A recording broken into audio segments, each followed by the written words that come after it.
नमस्कार, स्वागत है आपका हमारी खास पेशकश में। दोस्तों, मैं हूं विवेक मित्तल। देखिए, प्राइम मेंबर्स के लिए जो वादा किया था वो सर्विस शुरू की गई है।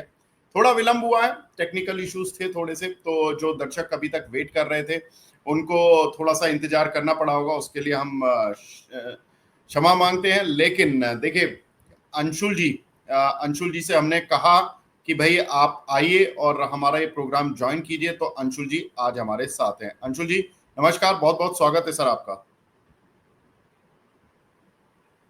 नमस्कार नमस्कार आपके सभी दर्शकों को। नमस्कार अंशुल जी। अंशुल जी, ये बताइए कि ये जो मार्केट है, देखिए कल जिस तरह की क्लोजिंग हुई मार्केट की फ्राइडे के सत्र में, उसमें आपको क्या लग रहा है कि कैसी क्लोजिंग रही और किस तरह की ओपनिंग होगी? क्योंकि कल रात भी हमने ट्रिगर्स देखे, अभी तक यूएस से कोई ऐसी डील वील की कोई बात नहीं हुई है। मतलब बातें चल रही हैं लेकिन अभी तक कोई डील फाइनल नहीं हुई है। सर, क्या लग रहा है? सर देखिए, बिल्कुल लक्ष्मण रेखा पे आगे क्लोज किया है। 57,050 के नीचे बैंक निफ्टी की क्लोजिंग नेगेटिव थी और आज कल वापस 57,000 के पास आगे क्लोज किया है। तो वीकली चार्ट पे तो क्लोजिंग डिफेंड हो गई है। डेली चार्ट पे भी 8 डे मूविंग एवरेज का रिजेक्शन तीनों दिन बना है। तो अगर 57,050 के ऊपर सस्टेन कर गए तो फिर तेजी वापस से आ जाएगी। मैं बहुत ज्यादा बेरिश नहीं हूँ मार्केट में। अगर ये नीचे आके गैप फिल करता है तो भी मैं बायर ही रहूंगा। मेरे को जब तक डेटा पलटते हुए नहीं दिखता है तब तक मैं बहुत जल्दी बेरिश नहीं होऊंगा। हाँ, इस पूरे पुल बैक में मिड कैप स्मॉल कैप में दिक्कत हो सकती है, तो इस चीज को थोड़ा सा ध्यान में रखिए। मिड कैप स्मॉल कैप में बड़ा, अगर आप वीक स्टॉक्स होल्ड करना है तब तो आप दिक्कत में रहेंगे। बिल्कुल ठीक बात है। अगर मिड कैप स्मॉल कैप है तो थोड़ा खतरा है। अंशुल जी, ये बताइए, मिड कैप और स्मॉल कैप इंडेक्स को देखते हुए कि किस तरह से अभी इंडेक्स दिख रहे हैं। मतलब अगर डील में कुछ नेगेटिविटी आती है या डील अच्छे से नहीं होती है तो मिड कैप इंडेक्स कितना वल्नरेबल है, कितना टूट सकता है, स्मॉल कैप इंडेक्स कितना टूट सकता है, और अगर डील ठीक ठाक हो जाती है तो यहाँ से चल कितना सकते हैं? तो दोनों इंडेक्स के बारे में जरा बता दीजिए। सर, अब डील से लिंक करके कहना तो मुश्किल है, क्योंकि डोनाल्ड ट्रंप है, वो सुबह कुछ बोलते हैं शाम को कुछ बोलते हैं। और मतलब अनप्रिडिक्टेबल आदमी है, तो अनप्रिडिक्टेबल आदमी के साथ अब स्टेबिलिटी की उम्मीद रखना मतलब अपने आप में गलत हो जाएगा। बट नॉनदलेस, नहीं भी कुछ अच्छा होता है, डील नहीं भी होती है, तो एक डील से कोई आपके फंडामेंटल नहीं चेंज हो जाएंगे। इंडिया भी इतना एग्रेसिव है कि रिटेलिएटरी टैरिफ लगा ही देगा, भले थोड़ा शॉर्ट टर्म में लॉस हो, बट वो अपने नए मार्केट खोल लेगा। जैसे डिफेंस में आपने देखा कि उसने अपने नए मार्केट खोल लिए, एक्सपोर्ट करना स्टार्ट कर दिया। तो मैं उसको डील से एक नी जैक रिएक्शन आ सकता है कि अगर नहीं हुई या कुछ नेगेटिव आता है, नी जैक रिएक्शन भले हो जाए। और नी जैक रिएक्शन में भी नीचे गैप फिलिंग 56,200 के आसपास वहां पे एक सपोर्ट मिल जाएगा। नहीं भी मिला तो एकदम एक्सट्रीम वर्स्ट के सिनेरियो में 55,500 तक बैंक निफ्टी नीचे आ जाएगी और उसी हिसाब से बाकी इंडेक्स भी अलाइन होंगे। बाकी बहुत ज्यादा नेगेटिव हो जाएंगे ऐसा मेरे को लगता नहीं है। मैं मार्केट पे पॉजिटिव हूँ, डिप्स पे बायर ही रहूंगा। जहां तक मिड कैप स्मॉल कैप की आपने बात की, मिड कैप इंडेक्स में जहां कहानी अटक रही है वो है 59,700। आप 60,000 राउंड फिगर पकड़ लीजिए, 60,000 राउंड फिगर आप पकड़ लीजिए। 60,000 जैसे निकलेगा मिड कैप इंडेक्स पे, सिनेक्स मिड कैप जिसको हम देखते हैं एनएससी वाला, सिनेक्स मिड कैप जैसे ही 60,000 निकलेगा, इस पे एक बड़ा ब्रेकआउट बन जाएगा और आप मानेंगे नहीं, पूरा पैटर्न है 47,400 से 60,000 के बीच में। तो 60,000 माइनस 47,400 हो गया 12,600। इसको 60,000 में जोड़ दीजिए। अगर सब कुछ सही रहा, 60,000 के ऊपर ब्रेकआउट मिल गया तो 72,600 तक सिनेक्स मिड कैप आराम से निकल जाएगा। सब कुछ खराब हो गया, दुनिया तबाह हो गई डोनाल्ड ट्रंप वाली, तो भी 56,400 मेजर सपोर्ट है सिनेक्स मिड कैप के लिए। इसके नीचे हम नहीं जाएंगे। वहीं सीएनएक्स स्मॉल कैप और देख लें, सीएनएक्स स्मॉल कैप में भी कंटिनेंटल पैटर्न बन रहा है। वर्स्ट केस सिनेरियो 17,800 और बेस्ट पॉसिबल केस 19,000 के ऊपर निकलता है तो 5,000 पॉइंट की रैली, क्योंकि 19,200 पे स्मॉल कैप इंडेक्स का ब्रेकआउट है। 14,300 पैटर्न का लो है, तो 19,000 में से 14,300 निकालूं और 19,000 में ऐड कर दूं, 23,700 आता है। तो मिड कैप स्मॉल कैप में सब कुछ ठीक रहा, ब्रेकआउट मिल गया, बड़ी रैली, खराब भी हुआ तो आप मेजर सपोर्ट लेवल टेस्ट करने आओगे। इसमें प्रॉब्लम होगी वीकर स्टॉक्स होल्ड करने वालों को, उनको दिक्कत हो जाएगी, उनको दिक्कत कर सकता है। बिल्कुल ठीक है। तो थोड़ा सा इम्पोर्टेंट वीक रहने वाला है ये वीक। अब वीक रहेगा या स्ट्रांग होगा, ये थोड़ा देखना होगा कि भाई ये वीक कहाँ जाने वाला है। बहुत इंपॉर्टेंट वीक है पोर्टफोलियोज के लिहाज से, स्टॉक मार्केट के लिहाज से, क्योंकि जिन लोगों के जो पोर्टफोलियोज हैं वो काफी कुछ ऊपर या नीचे हो सकते हैं। आगे बढ़ते हैं। दीपक सिंह जी का सवाल है, अब सवाल लेना शुरू करते हैं। पहले तो राजीव कुमार जी हैं, हेलो बोल रहे हैं। राजीव जी अगर क्वेश्चन भेजें तो और अच्छा रहेगा। दीपक सिंह जी का सवाल है मैक्स हेल्थ केयर पर, 1300 के प्राइस के लिए हुए इन्होंने। शॉर्ट टर्म और लॉन्ग टर्म का व्यू जानना चाहते हैं अंशुल जी आपसे। मैक्स हेल्थ, जी मैक्स हेल्थ में सर बढ़िया 25 हफ्ते का कपनैडल पैटर्न ब्रेकआउट है। और आपको याद होगा फ्राइडे 13 जून वाले शो में आप ही का शो था, फ्राइडे का 10:30 बजे वाला, उसमें हमने डिस्कस किया था कि 1211 पे ब्रेकआउट आया है, उसके बाद पुल बैक लेके वीक लॉन्ग्स को एलिमिनेट भी कर दिया था 1159 में, और अब वहां से चला है। तो स्टॉक अच्छी अपसाइड दिखा रहा है, ऊपर में करीब करीब 1500 रुपए तक जा सकता है, तो मेरे को तो ठीक लग रहा है स्टॉक। अच्छा, तो ऊपर जा सकता है, लेकिन अंशु जी एक सपोर्ट भी दे दीजिए, क्योंकि आपसे फिर बात कम हो पाती है। जो लोग हमारे मेंबर्स हैं उनको ये पता लग जाए कि एक सपोर्ट है, अगर इसके नीचे गया तो कुछ खराब हो जाएगा, वो सपोर्ट भी बता दीजिए सर। 1250 के नीचे फिर लॉन्ग स्ट्रैप हो जाएंगे, और प्रॉफिट बुकिंग में 1160 तक आ सकता है। उम्मीद कम है। Trailing stop loss 1250 closing basis पे, इंट्राडे नहीं, क्लोज करना चाहिए उसके नीचे। ठीक है। आई एफ बेआई के नाम से एक आईडी बना हुआ है, I don't know, I would request कि हमारे दर्शकों को कि भाई नाम भी लिख दो, आपका नाम भी हम पढ़ देंगे, कोई दिक्कत नहीं है। आपका शेयर का नाम तो हम पढ़ ही रहे हैं। आरबीए और रेडिंगटन, इन पर ये व्यू जानना चाहते हैं। अंशुल जी, आरबीए पहले बता दीजिए कि आरबीए में क्या करना चाहिए, और रेडिंगटन में उसके बाद बता दीजिए। आरबीआई तो सर ट्रू लव है, इसने मेरे को बैलेंस शीट पढ़ना सिखाया है आईपीओ के दिन से। ये अगर बैलेंस शीट आप पढ़ेंगे तो इन्होंने जितने फुल फ्लेज स्टोर खोले थे उससे 10 गुना कम समय में, और उससे 5 गुना ज्यादा बर्गर किंग कैफे खोल दिए इनने। तो ग्रोथ ट्रेजेक्ट्री अच्छी है स्टॉक की। टेक्निकली 90 रुपए 60 पैसा निकलना बहुत जरूरी है। 90-60 के बाद आप बिल्कुल लॉन्ग कर लीजिएगा, आपको आराम से टारगेट जो मिलेगा वो मिलेगा 108, एग्जैक्ट लेवल्स बताता हूँ। 86.5, 86 रुपए 50 पैसा निकले, क्योंकि इसमें बीच में एडजस्टमेंट आया है। तो 86 रुपए 50 पैसे के ऊपर जैसे ही वीकली क्लोजिंग करे, आप इस स्टॉक को लॉन्ग कर लीजिएगा। आपको जो पहला टारगेट मिलेगा वो वीकली स्विंग हाई का मिलेगा, विच इज एट 116.50, और पूरे फॉल का लिस्टिंग के दिन से गिरना स्टार्ट किया है, पूरे फॉल का 50% रिट्रेसमेंट 136 रुपए 40 पैसे पे, ये दो टारगेट मिलेंगे। खरीदना 86-50 के ऊपर वीकली क्लोजिंग बेसिस पे वॉल्यूम के साथ कर ले, तब, अभी नहीं खरीदना है। दूसरा इनका ठीक। रेडिंगटन। रेडिंगटन। रेडिंगटन में अब ट्रेलिंग स्टॉप लॉस लगा लेना चाहिए, क्योंकि मूव भी वर्टिकल हो गई है और चार्ट पे थोड़ी सी दिक्कत भी दिखने लगी है। 289 का क्लोजिंग बेसिस स्टॉप लॉस लगा लें, उसके नीचे क्लोज करे तो एग्जिट कर लें, नहीं तो एक बार होल्ड कीजिए। अंशुल भाई, ये जो अभी पीछे रेडिंगटन, एक्चुअली रेडिंगटन आईफोन ही बेचती है, आईफोन बेचती है, और बहुत कुछ और ब्रांड्स के भी मोबाइल बेचती है, डिस्ट्रीब्यूटर है बेसिकली इंडिया में। और अभी पीछे आया था कि एप्पल आईफोन की, एक तो हमारे यहाँ पर जो उनकी यूनिट खुली, वहाँ से हम एक्सपोर्ट भी कर रहे हैं काफ़ी ज़्यादा। तो एक एक्सपोर्ट फ्रंट भी खुला आईफोन के मार्केट का, और आईफोन की डिमांड इंडिया में बहुत ज़्यादा अच्छे से तेजी से बढ़ रही है, और उसका सीधा फायदा डिस्ट्रीब्यूटर को भी होगा, क्योंकि रिटेलर की साइड से अच्छी डिमांड आ रही है, तो डिस्ट्रीब्यूटर के पास भी डिमांड अच्छी है। और अब उसे ज़्यादा इम्पोर्ट बेस भी डिपेंडेंट नहीं होना पड़ रहा, क्योंकि उसको पहले इंपोर्ट करके लाना पड़ता था, शिपमेंट का वेट करता रहता था। अब तो इंडिया से ही पूरी तरह से माल शिप कर पा रहा है वो। एक इंपॉर्टेंट चीज जो इस वीक में हुई थी वो ये थी रेडिंगटन के लिए या एप्पल के लिए, कि चाइना ने जो इंडिया में अपने कुछ 300 इंजीनियर भेजे हुए थे एप्पल की यूनिट पर, वो वापस बुला लिए हैं।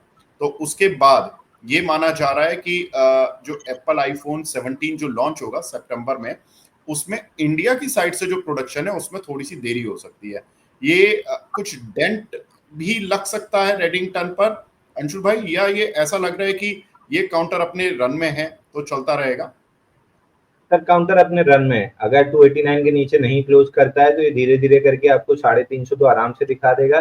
बाकी वीकली चार्ट पे सेक्युलर बुल रन है जो कि 40 रुपए से चल रहा है और अभी लग नहीं रहा कि बहुत जल्दी खत्म होगा। लास्ट टाइम भी जब इसने वीकली चार्ट पे ओवरबॉट हुआ था 149 पे समय काटा था, 21 अगस्त 2021 से जुलाई अगस्त 2022, एक साल इसने वीकली चार्ट पे साइडवेज काट दिया था और उसके बाद वापस जब 150 का ब्रेकआउट आया तो 300 रुपए आ चुका है। तो करेक्शन होना भी होगा तो साइडवेज होगा most likely, up trend secular up trend है वीकली चार्ट पे।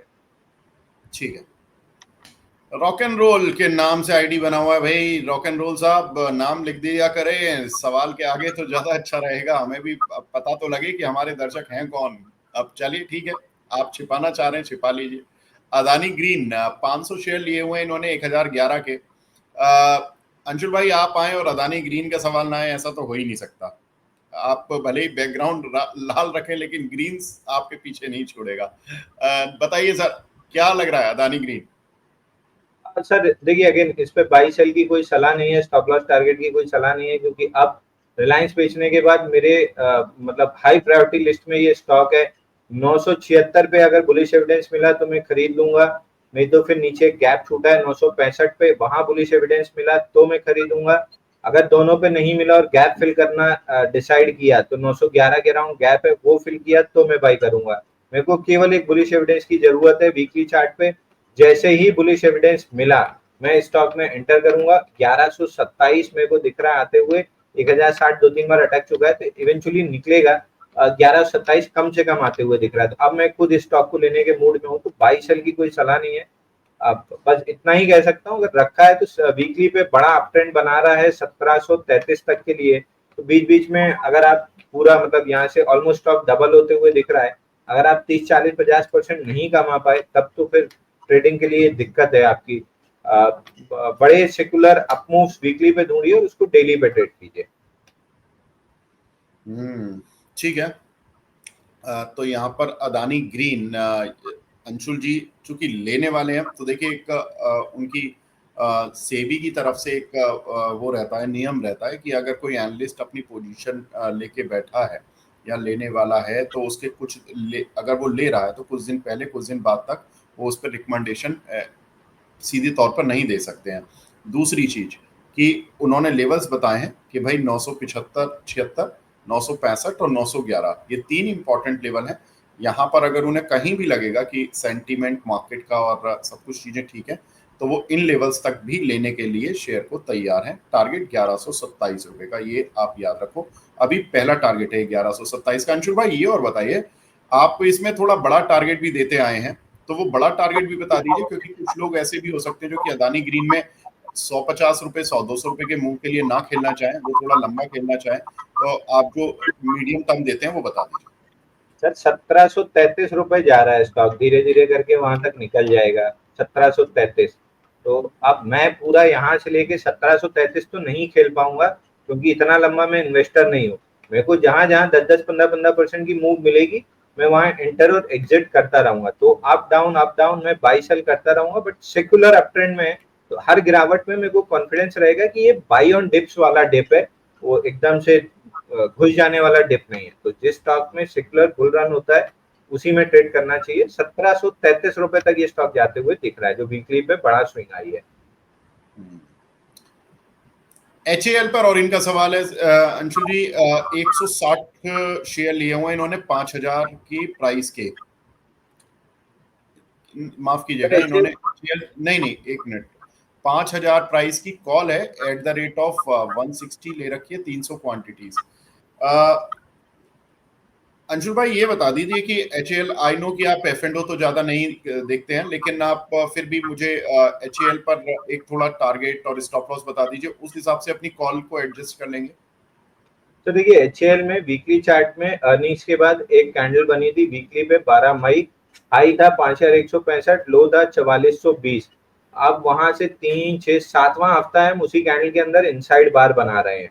तो या तो ये 5165 के ऊपर क्लोज करे तो नया ब्रेकआउट बनेगा 55-5600 तक के लिए, या फिर धीरे धीरे करके 4400 तोड़े तो फिर अप ट्रेंड खत्म होगा। फिलहाल उसके बीच में चल रहा है, तो मोमेंटम एकदम लॉस हो चुका है। तो अगले 2 हफ्ते देख लीजिए, अगर अगले 2 हफ्ते 2.5 हफ्ते में ये नहीं निकलता है 5165, तब तो बड़ी दिक्कत में आ जाएगा ये काउंटर। ठीक है, तो सर आपके लिए यही राय रहेगी कि हिंदुस्तान एरोनॉटिक्स पर थोड़ा सा संभल कर ट्रेड करें, क्योंकि आपने ट्रेडिंग बेट लगा रखी है, वो भी ऑप्शन के जरिए। तो थोड़ा सा ये लेवल्स का ध्यान रखें। ये लेवल्स अगर ऊपर नीचे होते हैं तो आपको उस हिसाब से अपने टारगेट्स और स्टॉप लॉस एडजस्ट करने होंगे। अगला सवाल लेते हैं प्राची मिश्रा जी का। पहले तो अंशुल जी आपकी बहुत बड़ी प्रशंसक हैं, great admirer of Anshul Jain sir. Please give your view on Adani enterprises. इन्होंने सर 2616 रुपए के अदानी एंटरप्राइजेस लिए हुए हैं। फिर इनके 2-3 सवाल और हैं, वो भी मैं लेता जाऊंगा। अदानी एंटरप्राइजेस सर कहाँ लग रहा है 2616 के इन्होंने लिए? Sir Adani enterprise pre-emptive target 2644 था हमारा, जो कंप्लीट हुआ है। अब यहाँ पे 6 दिन से कंसोलिडेट कर रहा है। जिस भी दिन, अब तो मार्केट भी प्रेशर में आ गया था, जिस भी दिन 2644 निकला, इस स्टॉक में कम से कम 400 रुपए की अपमूव बनेगी 3070 तक। तो अगर ले ही चुके हैं तो शांति से बैठिए, अगर लेना है तो 2644 के ऊपर जब डिसाइसिवली वॉल्यूम के साथ ब्रेकआउट दे तब लीजिए। 400 रुपए फटाफट मोमेंटम बन सकता है। ठीक है। जेएसडब्ल्यू इंफ्रा अंशुल जी 311 रुपए के इन्होंने लिए हुए हैं। ये आपकी रडार पर भी रहता है जेएसडब्ल्यू इंफ्रा काफी बार। इस पर क्या राय है आपकी? सर जेएसडब्ल्यू इंफ्रा देखिए, जेएसडब्ल्यू इंफ्रा हाँ 327.80 के ऊपर जाके जब क्लोज करेगा तब नया मोमेंटम बनेगा। फिलहाल 276 से बढ़िया बाउंस आ गया 319.80 तक। अब रेंज बन गई है 319.80, 327.80 ऊपर में और 276 नीचे में। तो या तो डिप में मिल जाए तो बाई कर लीजिए, या ब्रेकआउट पे मिले तो बाई कीजिए। दोनों केस में डिप पे ले रहे हैं तो 327 का टारगेट रहेगा, और 328 के ब्रेकआउट पे ले रहे हैं तो 360 रुपए तक का टारगेट रहेगा। मेरे को 360 आते हुए दिख रहा है।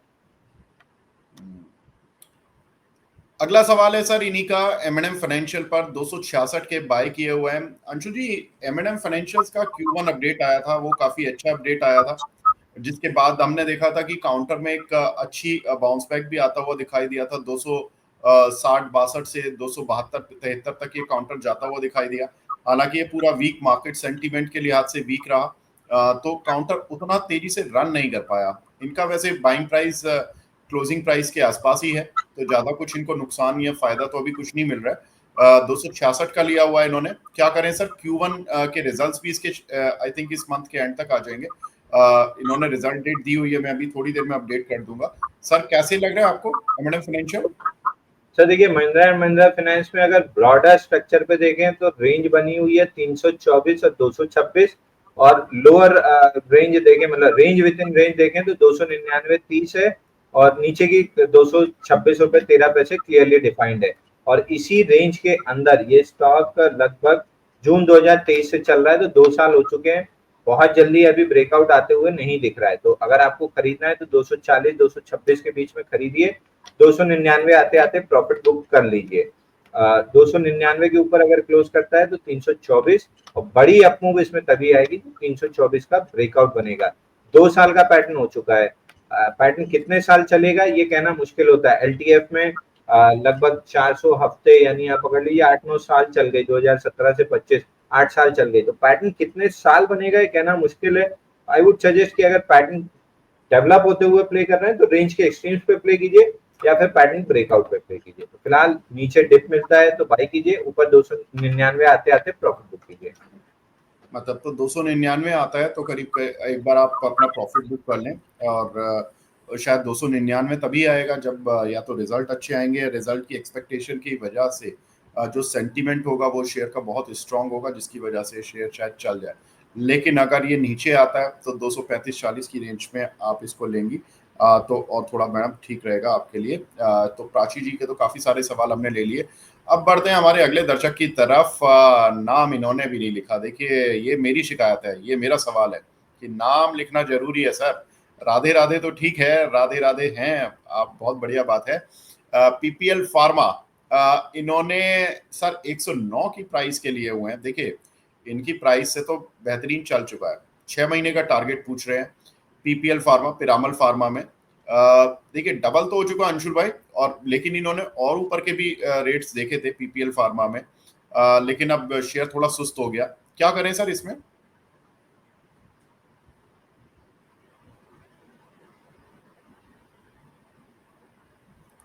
अंशुल भाई अनम्यूट हो गए क्या? अंशुल जी अनम्यूट हो गए क्या? Sorry sorry sorry my bad. जी सर देख के लग रहा है कि इन्वेस्टर है, क्योंकि 109 में लिया है तो इनने ऊपर ऑल टाइम हाई 307 भी देखा है। तो आपको इतनी घबराने की जरूरत नहीं है। ये वो रेंज है जहां पे आपको वापस से अगर और नया पैसा डालना है तो यहाँ पे धीरे धीरे पैसा डालते रहिए, क्योंकि ये स्टॉक पिछले क्वार्टर में 52% का ईपीएस, 9-8% का सेल्स ग्रोथ, और सबसे बढ़िया चीज है इसकी 4 क्वार्टर में जो 6-7% की एवरेज थी मार्जिन थी, वो बढ़ के 12% हुई है। तो ये स्टॉक चलेगा धीरे धीरे। आप ही जैसे इन्वेस्टर इसमें पैसा कमा पाएंगे, हम जैसे ट्रेडर इसमें पैसा नहीं कमा पाएंगे। एटलीस्ट 240 के बाद ही हम एंटर करेंगे, उसके पहले हम जैसे ट्रेडर एंटर नहीं करेंगे। आराम से पैसा इसमें पंप करते रहिए। स्टॉक 300 रुपए तो कम से कम दे देगा। ओवरऑल 400 450 रुपए जाते हुए आराम से दिख रहा है। ठीक है, तो 400 450 जाता हुआ दिख रहा है अंशुल जी को। और इस काउंटर पर हमने देखा भी कि देखिए मूव बहुत अच्छा आया था, डिसाइसिव आया था जिस समय पर इस कंपनी ने टर्न अराउंड मारा था अपने रिजल्ट्स में, और ये चला भी बहुत तेजी से शेयर। अगला सवाल तो नहीं, लेकिन हमें अभिनंदन कर रहे हैं हम दोनों को नीरज यादव जी। यादव जी आप कैसे हैं, क्या हाल? Good afternoon sir. उम्मीद है कि आपने सवाल भी आगे पूछा होगा। चलिए गुड आफ्टरनून तो हो गई सर, सवाल हो तो कोई पूछिए, और अच्छा लगेगा। अगला सवाल मिला है बोधो ज्ञान चौधरी जी का। देखिए चौधरी साहब का सवाल है, गुड आफ्टरनून गुरु जी, अंशुल जी। सर इनका सवाल है, जेजी केमिकल 134 रुपए के 180 रुपए के 134 शेयर लिए हुए इन्होंने। अंशुल जी ये बात भी कर रहे थे ना आप जेजी केमिकल पर, आई थिंक फ्राइडे को जब हम बीच बाजार शो कर रहे थे। बताइए सर इसमें क्या करना है जेजी केमिकल में? थर्सडे बाय दिया था, फ्राइडे जब शो कर रहे थे 10% बढ़ा था, तो शॉर्ट टर्म ट्रेडर्स को प्रॉफिट बुकिंग की सलाह दी। हालांकि जा रहा है ये अपने ऑल टाइम हाई को पार करने के लिए। चूंकि आप इतना नीचे लिए हैं तो आई एम श्योर कि आप इन्वेस्टर आदमी हैं, आप ट्रेडर नहीं है। तो मेरे ख्याल से आपको ट्रेलिंग स्टॉप लॉस 378 का लगा के छोड़ देना चाहिए स्टॉक, क्योंकि सेक्युलर बुल रन में है, और बुल रन में टारगेट लगाना मतलब इन्वेस्टर को कोई बहुत अच्छी चीज नहीं है।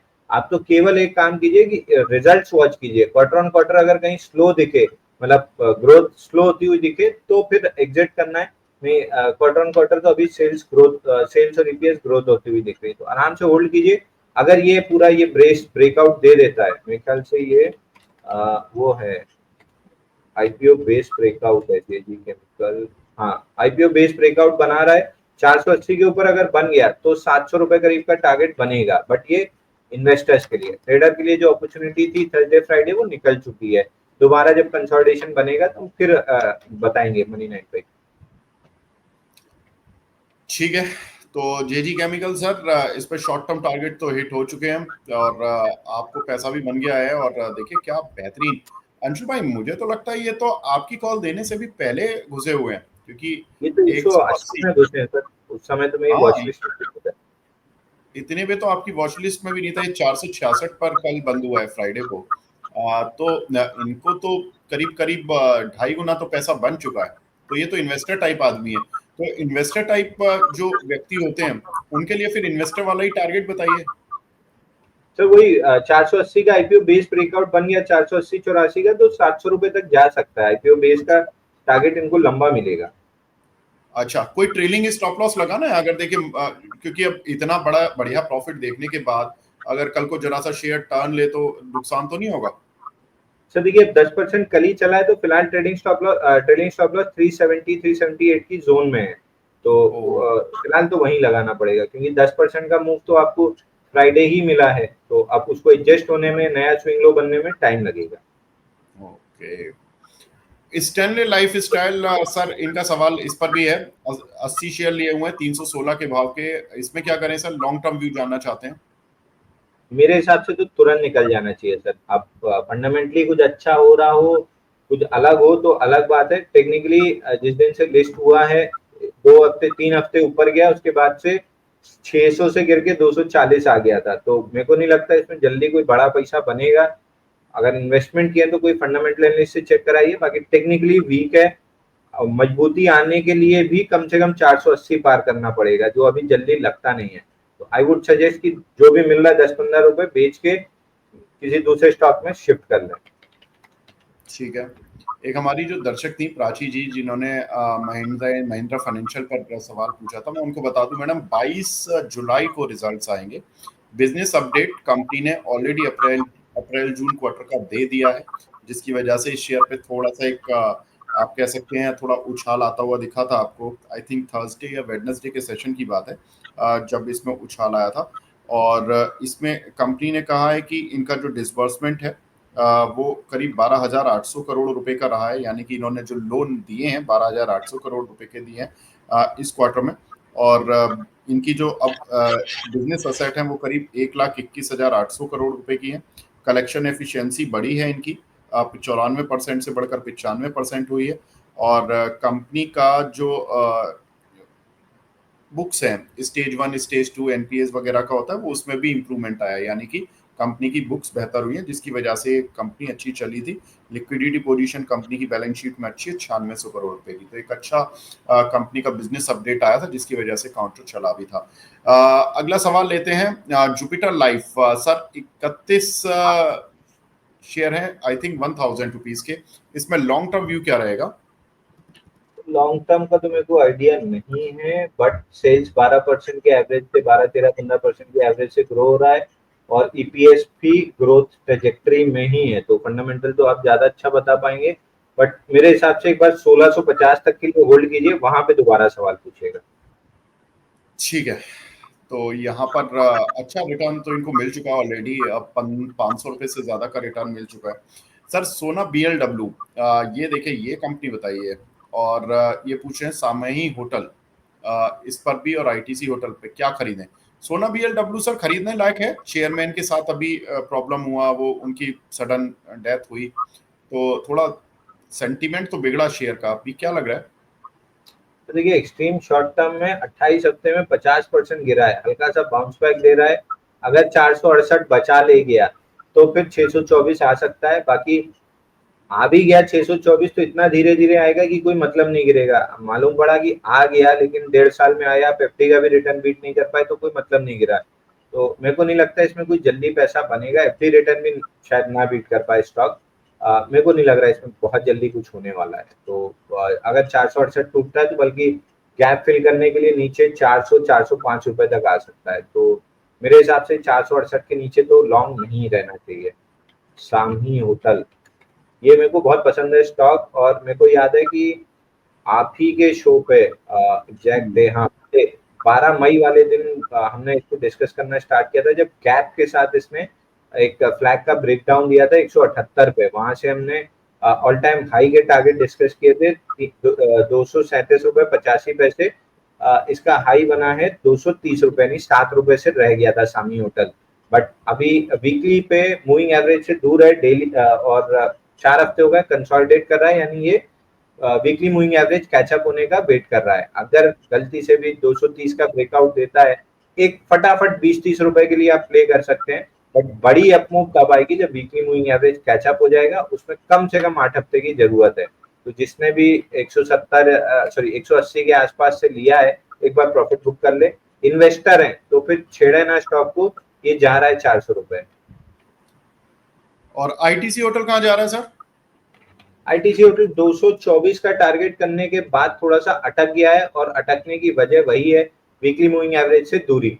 तो अभी टाइम लगाएगा, वीकली मूविंग एवरेज कैचअप करेगा, उसके बाद फिर मूव आएगी। तो अगर आप शॉर्ट टर्म के लिए लिए थे, एक बार प्रॉफिट बुक करके बाहर हो लीजिए। अगर आप इन्वेस्टर हैं तो फिर देखने की जरूरत नहीं है, कहीं भी 300, 350, 300 रुपए आने दीजिए, फिर देखेंगे। ठीक है, राधे राधे के नाम से जो आईडी है उन्होंने जेएसडब्ल्यू इंफ्रा पर पूछे। सर वो डिस्कस हो गया है, तो आप थोड़ा सा वीडियो को पीछे देखेंगे ना, तो जेएसडब्ल्यू इंफ्रा पे पूरी जानकारी अंशुल जी ऑलरेडी दे चुके हैं। दीपक पुरालिया जी का सवाल है। गुड आफ्टरनून दीपक जी, पहले तो आपको भी। और इनका सवाल है सर, बजाज ऑटो, इन्होंने 8870 रुपए के कुछ शेयर लिए हैं, इसमें क्या राय रहेगी 6 से 8 महीने के लिए? सर देखिए, फ्राइडे को ओपन लो था, हाई पे क्लोज हुआ, लेकिन कैंडल छोटी थी। नॉनदलेस एक प्रीएम्प्टिव ब्रेकआउट कैंडल दिख रही है। इनसाइड बार जरूर थी, लेकिन जो स्ट्रक्चर है कैंडल का, ये प्रीएम्प्टिव ब्रेकआउट का दिख रहा है। अगर ये स्टॉक इस मूव में 8500 रुपए निकाला, 8500, तो आपको 8923 रुपए फटाफट में मिलेगा। 8,923 इसका बहुत बड़ा रेजिस्टेंस है, जल्दी नहीं निकलेगा। तो यहाँ से वहां तक के लिए प्ले करना है तो 8,520 के ब्रेकआउट पे 8,490 से 8,520 ₹30 रेजिस्टेंस जोन है। 8,530 निकलते ही आप लॉन्ग कर लीजिएगा, 8,923 का टारगेट मिल जाएगा। इन्वेस्टर है तो 8,923 पे एक बार एग्जिट कर लीजिए, क्योंकि आप देखिए M&M ऑल टाइम हाई पे आ गया है, TVS motor all time high पे आ गया, मारुति ऑल टाइम हाई पे आ रहा है, ये स्टॉक चल नहीं रहा है, हीरो मोटर चल नहीं रहा है, बाउंस बैक जरूर दे रहे हैं इधर उधर, बट ऑल टाइम हाई के पास नहीं है। तो अगर आपको ऑटो इंडस्ट्री में रहना ही है तो M&M ले लीजिए, टीवीएस मोटर ले लीजिए, मारुति ले लीजिए। बाउंस बैक प्ले ही करना है तो टाटा मोटर ले लीजिए, क्योंकि ऑटो में अगर ब्रेकआउट बनता है, 8 हफ्ते हो गए कंसोलिडेशन के, 24,175 के ऊपर ब्रेकआउट बनता है ऑटो इंडेक्स में, सीधा ऑल टाइम हाई का टारगेट खुलेगा। तो जो ऑल टाइम हाई पे हैं वही एक्सटेंड करेंगे, उनमें रहिए। ठीक है, अगला सवाल सर, ब्लू स्टार इस वीक का ब्लू स्टार शेयर भी रहा, ब्लू में भी रहा और स्टार भी रहा, दोनों ही इसके साथ बात रही। अंशुल भाई, ब्लू स्टार में क्या करें? देखिए, खबरें इस तरह की हैं, जो कंजम्पशन थीम है वो दोबारा से जागृत हुई, वो ब्लू स्टार ही नहीं, वोल्टास भी चला इस वीक में। और कारण कुछ इस तरह का था, एक तो देखिए सेंट्रल पार्ट में थोड़ी सी बारिश कम हुई है, तो गर्मी जो होती है उसकी वजह से एसी की डिमांड जो पहले मानी जा रही थी कि शायद उतनी नहीं होगी, शायद कंपनियां इस चीज को लेकर अब बुलिश हो रही हैं। दूसरा कि जिस तरह से कंजम्पशन थीम, देखिए एक तो 12 लाख रुपए तक टैक्स नहीं है, वो इस साल से इंप्लीमेंट हो रहा है, तो कंजम्पशन थीम दोबारा से जागी है। तीसरा, इंटरेस्ट रेट कट हो गए आरबीआई की तरफ से। चौथा जो सबसे इंपॉर्टेंट पॉइंट था कि 1 लाख रुपए तक की जो किसी की जॉब लगेगी अगर सालाना, कि 1 लाख रुपए तक अगर उसको सैलरी मिलती है तो उसको 15,000 रुपए गवर्नमेंट ईपीएफओ अकाउंट में उसके डालेगी। ये एक इंसेंटिव स्कीम सरकार ने शुरू की है, और उसमें जो एम्प्लॉयर होगा उसको 3,000 रुपए महीने अगले 2 साल तक दिए जाएंगे। दैट मीन्स कि उस बंदे की जो जॉब होगी वो 1 लाख रुपए महीने साल की, वो उसको मिलती रहेगी जब तक कि वो 2 साल काम कर रहा है। तो ये एक तरह से इकोनॉमी में कंजम्पशन बूस्ट है, जिसकी वजह से शायद ब्लू स्टार, ऑटो कंपनियां कुछ कुछ और कुछ एफएमसीजी कंपनीज में हमने देखा कि सर्ज आता हुआ दिखाई दिया इस वीक में। क्या लग रहा है सर ब्लू स्टार 6 से 8 महीने? सर ब्लू स्टार में देखिए 1539 का मेजर सपोर्ट था, अगर टूटता तो 1370 तक जाता, बट वहां पे बॉक्स बना के रिवर्सल दिया है और 1732 रुपए निकाला है। आइडियली 1993 रुपए तक इस स्टॉक को जाना चाहिए, बट क्या मैं इस रैली में बाई करना पसंद करूंगा? चूंकि इतना बड़ा मूव हो चुका है तो अब नहीं करूंगा। अगर इस वीक में 1732 के आसपास ब्रेकआउट पे पकड़ लेता तो पकड़ लेता, अब लेट हो गया, या तो डिप लेके 1732 दे तो मैं बायर हूँ 1993 के लिए, नहीं तो फिर मैं अवॉइड कर दूंगा इस मूव को, बट 1993 जाते हुए दिख रहा है। ठीक है, तो यहाँ पर ब्लू स्टार में सर ने अपनी राय दे दी है। किसाना राम जी का सवाल है कि श्री राम प्रॉपर्टीज सर 98 रुपए 68 पैसे के 500 शेयर लिए हुए हैं, क्या करें सर इसमें? श्री राम राम राम श्री राम। सर पैटर्न तो अच्छा बना रहा है वीकली चार्ट पे, 1 2 3 4 5 हफ्ते हो गए टाइट क्लोजिंग के, और रेजिस्टेंस जो था 98 से 100 रुपए, उसको बार बार टच कर रहा है। तो ये स्टॉक जब तक 90 पैसे होल्ड कर रहा है, कंसोलिडेशन कर सकता है, क्योंकि वीकली मूविंग एवरेज कैचअप नहीं हुआ है, बट इवेंचुअली ये स्टॉक मेरे को 119 रुपए 90 पैसे जाते हुए दिख रहा है, जो कि वीकली स्विंग हाई है, यहाँ तक की मूव आते हुए दिख रही है। तो समय लग सकता है, बट श्रीराम प्रॉपर्टी आपको 119 रुपए 90 पैसे मिल जाएगा। वीकर स्टॉक की कैटेगरी में नहीं है, न्यूट्रल है, जैसे ही 105 रुपए निकालेगा ये स्ट्रॉन्ग स्टॉक की कैटेगरी में आ जाएगा, तो एक बार के लिए होल्ड करना चाहिए स्टॉक को। ठीक है, तो होल्ड करना चाहिए सर आपको। अगला सवाल मिला है अंबर सिंघा जी का। अंबर जी, बड़े दिनों बाद आए हैं आज, चलिए अच्छी बात है, मुलाकात हो गई। गुड आफ्टरनून आप दोनों को, good afternoon, thank you sir, आपको भी बहुत बहुत दिन मंगलमय हो, बढ़िया हो, वीकेंड अच्छा कटे। अदानी, अरे इन्होंने तो लिस्ट भेजी है 2-3 शेयरों की। अदानी पावर, इस पर क्या व्यू है अंशुल जी आपका? पावर पे सेम व्यू है सर, अभी 530 505 की जोन मिले जो आपको मिली थी बढ़िया से 20 जून को, वहीं से देखिए फटाफट 600 रुपए तक आया, हाई भी बनाया 606 रुपए 80 607 रुपए का। अब या तो वापस डिप में 530 मिले तो मैं बाई करूंगा, या 600 के ऊपर डिसाइसिवली क्लोज करे तो मैं बाई करूंगा। दोनों केस में मेरा टारगेट अगर डिप में मिलता है तो वापस 600 का टारगेट रहेगा और 600 का ब्रेकआउट प्ले करूंगा तो 681 और 752 का टारगेट रहेगा। ये जो चार्ट लगा है सर ये 1 डे का, इसको अगर 1 ईयर कर देंगे तो आपको समझ में आएगा कि 600 का लेवल क्यों इंपॉर्टेंट है, वो टूटना क्यों बहुत जरूरी है। अगर ये 1 डे जो लिखा है इसको 1 ईयर कर देंगे तो क्लियर हो जाएगा दर्शकों को भी। एटीजीएल, इस पर क्या व्यू है? अंशु जी आप आए और अदानी टोटल गैस पर सवाल ना है, ये भी नहीं हो सकता, बताइए सर। अच्छा सर, इस पे एक वो चल रही थी, अदानी टोटल गैस है कि टोटल गैस है, ये बड़ा इंग्लिश का लफड़ा है। देखो ऐसा है, ये टोटल गैस ही है बेसिकली, क्योंकि जो टोटल नाम है ना, टोटल गैस, जो टोटल कंपनी है वो फ्रांस की है। अब वो फ्रांस में जो शब्द होते हैं ना वो थोड़े से अजीब तरीके से प्रोनाउंस होते हैं। जैसे आप अगर जाओगे फ्रांस में घूमने तो वहां पे एग्जिट आप समझ ही नहीं पाओगे मॉल में क्या कहाँ एग्जिट है, वहां पे सॉर्टे लिखा होता है। अब आप ढूंढते रहो कि सॉर्टे कहाँ, सॉर्ट एग्जिट कैसे करोगे। तो ये थोड़ा सा वहां की लैंग्वेज का ऐसा, तो टोटल और टोटल में ज्यादा कंफ्यूज नहीं होना, आप इन टोटल बताइए कहाँ जाएगा। कुल मिला के सुपारी खा के बोलते हैं तो समझ में नहीं आएगी। बिल्कुल ऐसा ही मान लीजिए जैसे हमारे यहाँ करते हैं कई लोग। 651 का मेजर सपोर्ट है सर, यहाँ मिले तो बुलिश एविडेंस पे बाई करना है।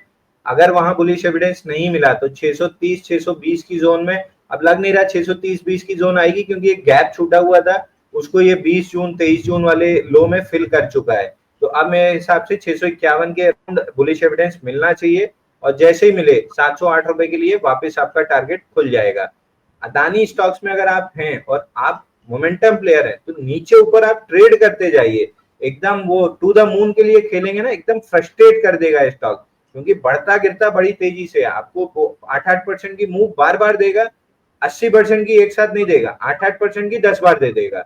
तो वो मूव प्ले करना सीखिए। 651 पे लीजिए, 708 पे बेचिए, फिर मिल गया 651 पे, 708 पे बेच लीजिए, 710 का ब्रेकआउट ले ले तो ले लीजिए, 781 रुपए जा रहा है और ओवरऑल ये स्टॉक मेरे को सबसे पहले 861 रुपए जाते हुए दिख रहा है। 861 निकला तो फिर इसमें बड़ा बहुत बड़ा अपट्रेंड बन जाएगा, लेकिन वो 861 के बाद निकलेगा। फिलहाल ये ऊपर नीचे करते हुए 861 तक जा रहा है। LIC हाउसिंग फाइनेंस, इसमें से कौन सा शेयर लॉन्ग टर्म के लिए बाय करें? तो ये जो अंशुल जी बात की, Adani power, Adani total gas और LIC हाउसिंग, अब LIC हाउसिंग भी देख लीजिए, इन तीनों में से अगर कोई बाय करना हो लॉन्ग टर्म के लिए तो क्या करना है? LT फाइनेंस, एक बार नाम बोलते जाइए। देखिए अदानी पावर पे बात हो गई हमारी, अदानी टोटल गैस पर बात हो गई, इनका सवाल LIC हाउसिंग पर और है कि LIC हाउसिंग पर और व्यू दे दीजिए और फिर इन तीनों में बता दीजिए कि कौन सा बेहतर है, कौन सा मैं बाय करूं लॉन्ग टर्म देखिए के लिए। पहली चीज तो मैं सरकारी कंपनी बाई ही नहीं करूंगा, क्योंकि सरकारी कंपनियां ना भेड़ चाल चलती हैं, जब चलती हैं तो सब बहुत बढ़िया चलती हैं, जब नहीं चलती ना सालों साल आपको थका देंगी, और मैं हफ्तों नहीं होल्ड कर पाता तो सालों की तो बात ही छोड़ दीजिए।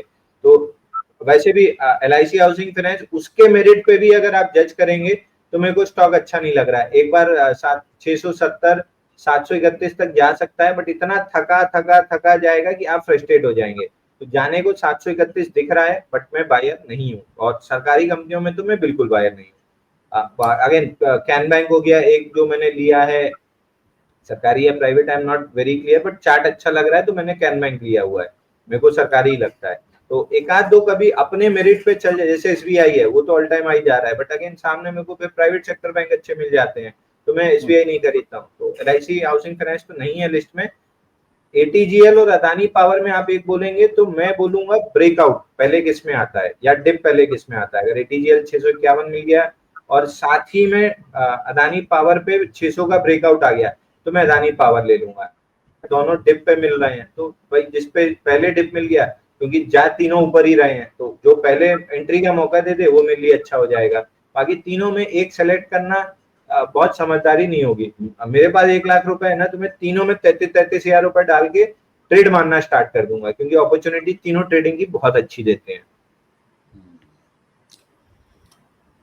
इनका सवाल LT फाइनेंस पर भी है, 165 के लिए हुए हैं, कैनरा बैंक पर भी 103 रुपए के लिए हुए हैं। ये पूछ रहे हैं कि किस लेवल पे ऐड कर सकते हैं, और ऐड कर सकते हैं कैनरा बैंक। देखिए दोनों ही प्रॉफिट में इनके शेयर इस समय, L&T फाइनेंस भी और कैनरा बैंक भी, और ऐड सर करना चाहिए, छोड़ दे? इस पे मेरा एक ही जवाब रहेगा कि अगर आप इन्वेस्टर हैं तो L&T फाइनेंस तो 500 के पहले सोचना भी नहीं है बेचने का। 400 हफ्ते 9 साल का ब्रेकआउट है, 9 साल का ब्रेकआउट हमने मास्टर क्लास की थी, उसमें दिखाया था 1.5 साल पैटर्न बना था और 21 दिन में टारगेट कंप्लीट हुआ था। तो बड़े पैटर्न्स का बहुत जल्दी प्रॉफिट बुकिंग या टारगेट नहीं लगाना चाहिए, उनको दौड़ने देना चाहिए कि 9 साल कंसोलिडेट किया है, ये लंबा दौड़ेगा, 500 रुपए के पहले सोचना ही नहीं है। ट्रेडर है तो एक बार बुक कर लीजिए, वापस से 186 196 की जोन में आपको री एंट्री का मौका मिल जाएगा। बट मैं ये कहूंगा कि 9 साल का ब्रेकआउट आया है, छोटे छोटे टारगेट्स के लिए प्ले करना अकलमंदी नहीं है। लेके छोड़िए इसको, मतलब ट्रेडिंग के लिए दूसरा स्टॉक ले लीजिए, इसको तो लेके छोड़िए। Can bank all time high 121 रुपए 15 पैसे जा रहा है, वहां पे एक बार प्रॉफिट बुक कीजिएगा, क्योंकि वहां पे वापस राइट साइड डेवलप करेगा।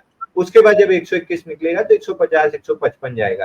कैन बैंक मेरे फैमिली पोर्टफोलियो में पापा के पास है, और वो इन्वेस्टर टाइप के आदमी है। वो ये 21 में निकल के फिर डिप में लेना फिर 150, उनसे नहीं होता, उनका लिया हुआ छोड़ा हुआ है, वो 150 पे बेचेंगे। ठीक है। एक हमारे दर्शक हैं, अभिनव जी हैं वाराणसी से, देखो आप ही के वहां से हैं, पीजी इलेक्ट्रोप्लास्ट, इन्होंने लिए हुए 870 के। अंशुल भाई इसमें लॉस हो रहा है, अब पूछ रहे हैं कि होल्ड करें या दूसरे काउंटर पर शिफ्ट करें। 2 हफ्ते देखिए सर, 2 हफ्ते का समय दीजिए। अगर 800 रुपए नहीं निकला तो तुरंत एग्जिट कर लीजिएगा, क्योंकि अगर 800 रुपए नहीं निकाल पाया ये स्टॉक तो फिर इसमें लिक्विडिटी सेलिंग आएगी, जो कि 597 तक इसको नीचे ले जा सकती है। तो पीजीईएल वैसे भी बाइंग क्लाइमेक्स हो गया है। आपकी जगह मैं होता तो मैं 2 हफ्ते भी नहीं देता, मैं तुरंत निकल गया होता। सामने में अदानी का कोई स्टॉक, L&T फाइनेंस या इस टाइप का कोई भी चीज ले लिया होता कि प्रोबेबिलिटी ज्यादा है पैसे बनने की। बट अगर 2 हफ्ते देना है तो दे लीजिए। 800 के ऊपर टिका तो थोड़ा सा एक 50-60 रुपए और चल जाएगा।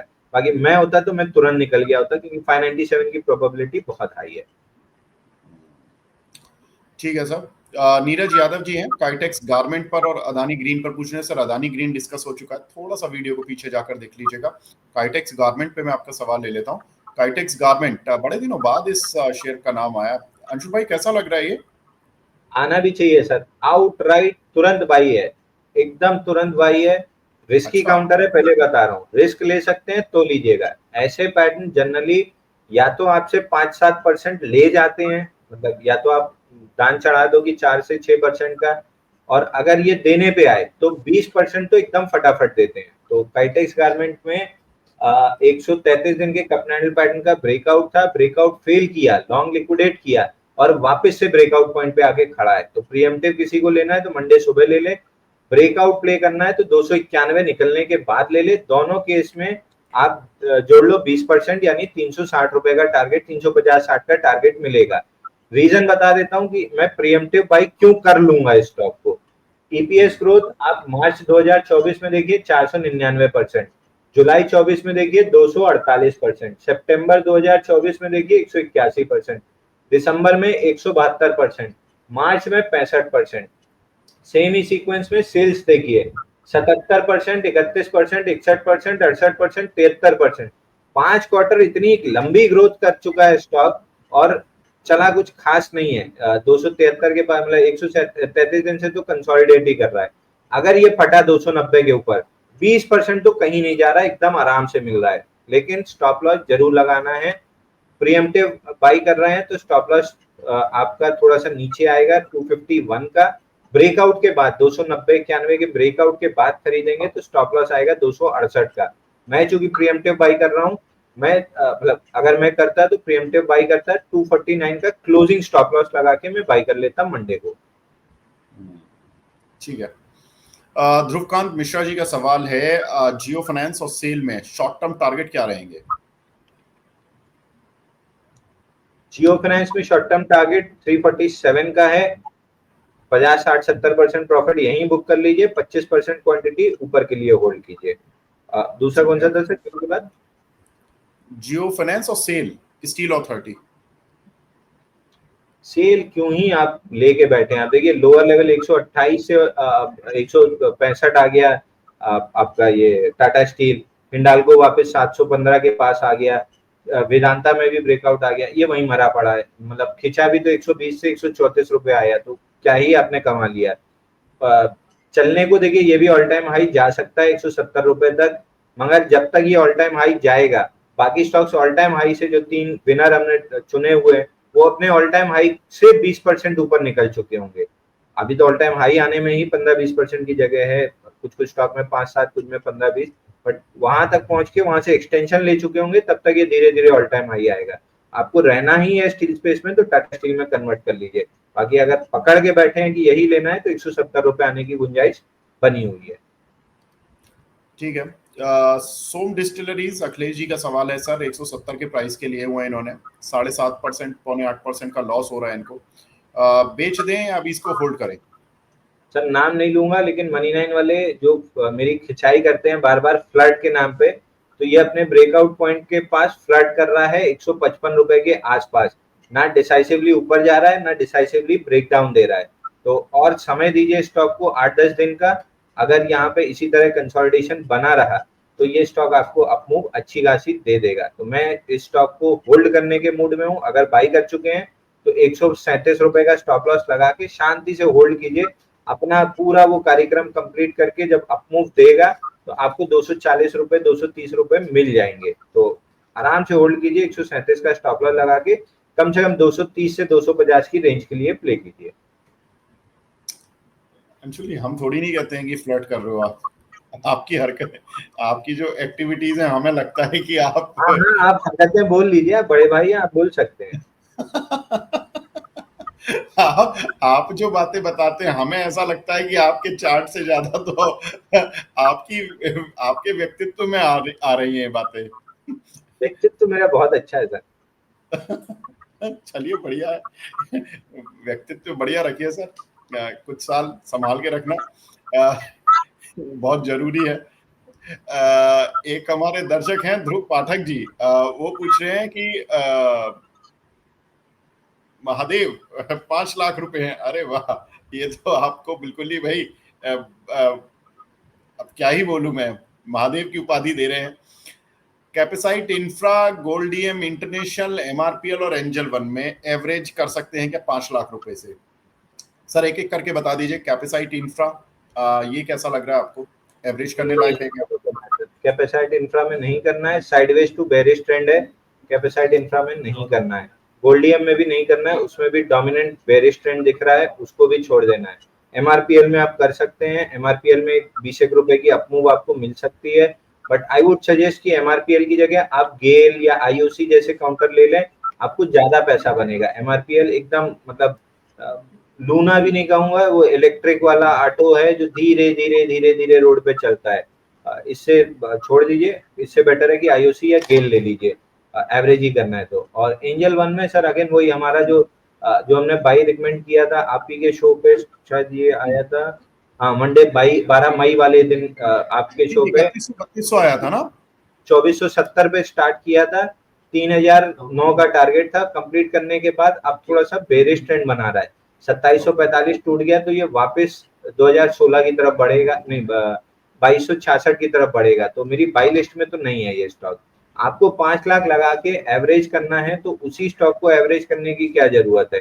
अगर एक गलत चीज आपने ले ली है तो उसी को और एवरेज करने की जगह अच्छी चीज खोजिए ना। आप आईओसी में पैसा डाल के छोड़ दीजिए 3 साल के लिए, कैपिटल आराम से डबल से बहुत ज्यादा हो जाएगी। गेल छोड़ दीजिए, जेएसडब्ल्यू इंफ्रा ले लीजिए, मतलब गलत चीज ले चुके हैं और वो नीचे आ गई है तो उससे पैसा निकाल के अच्छी चीज में डालिए, ना कि नया पैसा उस गलत चीज में डालिए।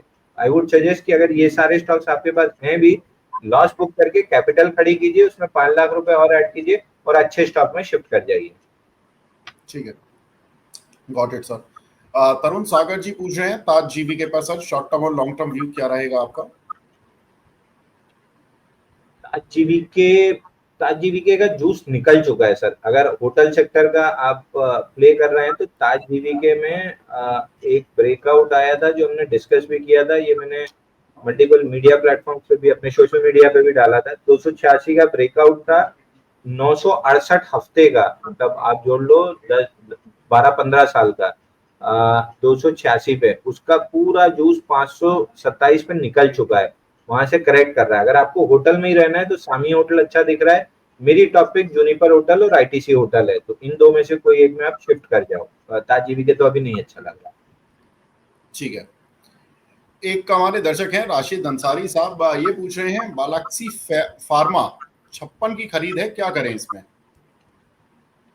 बालाक्सी फार्मा, सर ये तो माइक्रो कैप में भी माइक्रो कैप स्टॉक है। 272 करोड़ का मार्केट कैप है, 30% यानी 25 3 75 80 करोड़ करीब का फ्री फ्लोट है। और आप देखिए इसमें एक ब्रेकआउट बना था 10 जुलाई 2020 को 27 रुपए पे, 28 रुपए पे नॉन स्टॉप 217 गया, बाइंग क्लाइमेक्स किया अक्टूबर 2020 में।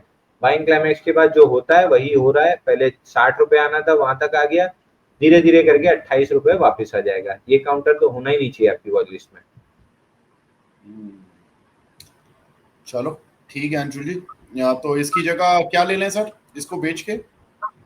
सर बेच के कहीं भी कोई अच्छे स्टॉक में, अदानी अदानी में चले जाइए, इतने नाम हमने जो डिस्कस किए हैं अच्छे, उनमें से किसी में भी आप स्विच कर सकते हो। ठीक है, डन। आलोक तिवारी जी पूछ रहे हैं सर मद्रास फर्टिलाइजर 97 रुपए के लिए हुए, होल्ड करें या एग्जिट कर लें? मद्रास कितने का लिया सर? 97।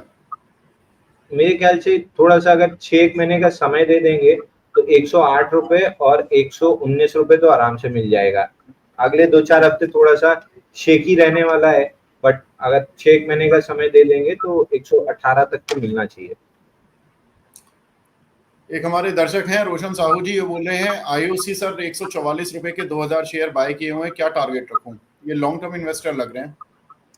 सर देखिए आईओसी में आपको पढ़ाता हूँ, 1 मिनट मेरे को समय दीजिए। कल मैं पढ़ रहा था, according to Ramdev Agarwal, PSU oil marketing company is set to be re-rated over next 2 years. प्रकाश देवान says they may be the next defense sector, यानी ये बोल रहे हैं कि डिफेंस ने जैसा बड़ा पैसा कमा के दिया है ये भी बड़ा पैसा कमा के देंगे। तो ये दोनों इन्वेस्टर हैं, मैं ट्रेडर हूँ। मेरे हिसाब से 30 हफ्ते का कपनानी पैटर्न ब्रेकआउट लास्ट वीक बना था, करंट वीक में फॉलो थ्रू मूव मिल रहा है, जिसका एक रेजिस्टेंस आता है 162 पे, टारगेट आता है 182 रुपए का। तो छेड़ना नहीं है, 3 साल 2 साल इन स्टॉक्स को नहीं छेड़ना है, टारगेट लगाने की जरूरत नहीं है, केवल होल्ड करके शांति से बैठना है। 6.75 एफडी का रिटर्न है, 8% के ऊपर ये डिविडेंड देते हैं, तो एफडी से ज्यादा तो डिविडेंड ही दे रहे हैं। अगर कैपिटल एप्रिशिएट नहीं भी होती है तो भी आप एफडी को बीट कर लेंगे। और गलती से स्टॉक 300 रुपए हो गया तो आपकी कैपिटल भी डबल हो गई और एफडी बराबर पैसा भी आपके बैंक अकाउंट में डिविडेंड के तौर पे आ गया। तो क्यों छेड़ना इन स्टॉक्स को, लेके भूल जाइए ना। मैं भी कुछ रिपोर्ट पढ़ रहा था अंशु भाई, तो इसमें ना आईओसी के बारे में यही बात हो रही थी कि भाई आज देश में जितनी गाड़ियां बिक रही हैं, ऑटो ट्रक्स बस सब बिक रही हैं, पेट्रोल डीजल तो लगना ही है, ईवी पर जिस तरह का शिफ्ट माना जा रहा था वो आया नहीं।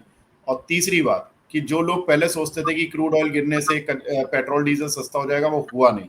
और लोगों को आदत पड़ गई अब 100 रुपए लीटर पे पेट्रोल डलवाने की, लगभग 95 से 100 रुपए लीटर हर जगह चल ही रहा है। तो उस आदत को भी लोग 1-2 रुपए के लिए ज्यादा कोई चेंज नहीं करेंगे, अगर जब तक कि पेट्रोल 120 ना हो जाए या पेट्रोल 70-80 ना हो जाए, जब तक कोई मेजर शिफ्ट आना नहीं है। तो और वो होना नहीं है फिलहाल, क्योंकि गवर्नमेंट उस तरह के रेगुलेशंस लेकर बैठी है।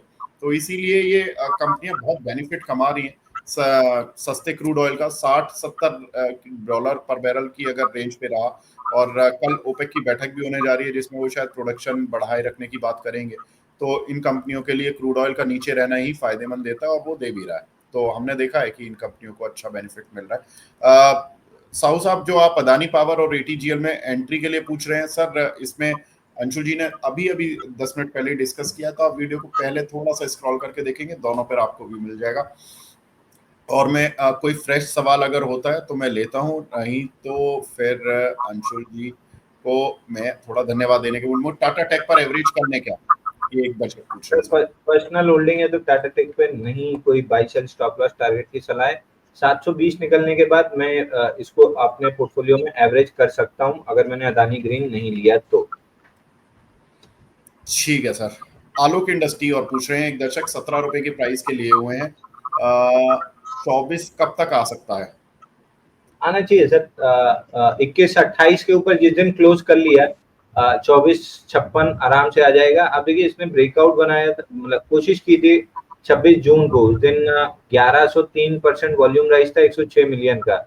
उसके बाद से 6 दिन इनसाइड बार निकल चुका है और 4-6 दिन इनसाइड बार निकाल के फिर अटेम्प्ट मारेगा 21-28 के ऊपर क्लोजिंग का, 24-56 का टारगेट खुलेगा।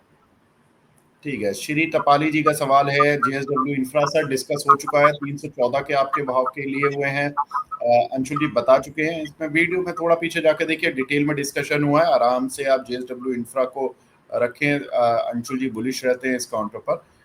एक सवाल मिला है दीपक सिंह जी का टाटा पावर पर। सर 405 पर चल रहा है, 1000 शेयर है, 410 जाता है फिर नीचे आ जाता है, बहुत टाइम से फंसा हुआ हूँ, क्या इससे इस बार निकल जाऊंगे 410 पर? टाटा पावर सर, देखिए अगर आप फ्रस्ट्रेट हो रहे हैं, मेरे को जो लग रहा है कि आप ट्रेडर हैं और फ्रस्ट्रेट हो रहे हैं, तो ट्रेडिंग वाला एक काउंटर वैसे है भी नहीं। 410 412 के ऊपर जिस दिन डिसाइसिवली क्लोज करेगा, फटाफट 447 निकल जाएगा। तो अगर इन्वेस्टर हैं तो कोई खास दिक्कत नहीं है, आराम से होल्ड कीजिए। ट्रेडर हैं तो ये लो बीटा काउंटर है, आपको ट्रेडिंग के लिए हाई बीटा काउंटर चाहिए होते हैं। एक दर्शक मिल रहे हैं गौरव सराफ जी, ये पूछ रहे हैं सर एसआरएफ पर, इन्होंने 2300 रुपए के लिए हुए हैं और 2300 पर लिए थे और 2750 पर बेच दिए, एंड होल्डिंग 25 मोर करंटली। ठीक है, इन्होंने आधा प्रॉफिट बुक कर लिया, ऑलमोस्ट आधा अभी रखा हुआ है 2300 के एसआरएफ। अभी क्या करें सर, 3 से 6 महीने की स्ट्रेटेजी पूछ रहे हैं। बहुत बेहतरीन काम किया है। अब एक दूसरा बेहतरीन काम कीजिए, 3150 रुपए का क्लोजिंग बेसिस स्टॉप लॉस लगाइए। अगर उसके नीचे क्लोज हुआ तो ये जो अप ट्रेंड है खत्म हो जाएगी, या तो कंसोलिडेशन स्टार्ट होगा या प्रॉफिट बुकिंग स्टार्ट होगी। 3150 नहीं टूटा तो ये स्टॉक आपको करीब करीब 34,500 रुपए दे देगा। वहां पे दोबारा सवाल पूछिए। ठीक है, अब मैं दीपक जी से रिक्वेस्ट करूंगा कि सर इतने बार सवाल ना पूछे, आपका सवाल ले लिया गया है, दीपक सिंह जी का भी ले लिया गया है, दीपक पुरालिया जी का भी ले लिया गया है। इस चक्कर में सर कोई सवाल मिस हो जाएगा, गलती होने के चांसेस बहुत हैं। औरों का भी नंबर आने दीजिए। ऋषि राज जी का सवाल है मार्क्संस फार्मा 188 के लिए है सर, इन्होंने 3000 शेयर, क्या करें इसमें, होल्ड या सेल? तो देखिए वीकर कैटेगरी का स्टॉक है, 18 हफ्ते में 52% गिरा था और 50% रिट्रेसमेंट कर चुका है 263 पे। और फार्मा इंडेक्स ने ब्रेकआउट दिया है 22,200 पे। अगर ये ब्रेकआउट सस्टेन होता है तो फार्मा इंडेक्स जाएगा 23,604 रुपए, जो कि वीकली स्विंग हाई है। तो यहाँ पे करीब करीब 1200-1300 पॉइंट की अपसाइड फार्मा में दिख रही है। तो उसके भरोसे अगर ये चला तो 308 तक निकल जाएगा, बट उसके लिए भी 265-270 के ऊपर क्लोजिंग चाहिए इसको। एक बार के लिए होल्ड करना चाहिए, 2 हफ्ते का समय दीजिए। अगर कुछ होना है तो हो जाएगा, नहीं हुआ तो फिर निकल जाइएगा। ठीक है सर, अभी टाटा पावर 1 मिनट पहले ही डिस्कस किया है, तो टाटा पावर में आपका सवाल नहीं ले पाऊंगा। एक दर्शक हैं सिद्धांत जी, ये पूछ रहे हैं पूना वाला फिनकॉप, सर इसको बाय कर सकते हैं क्या?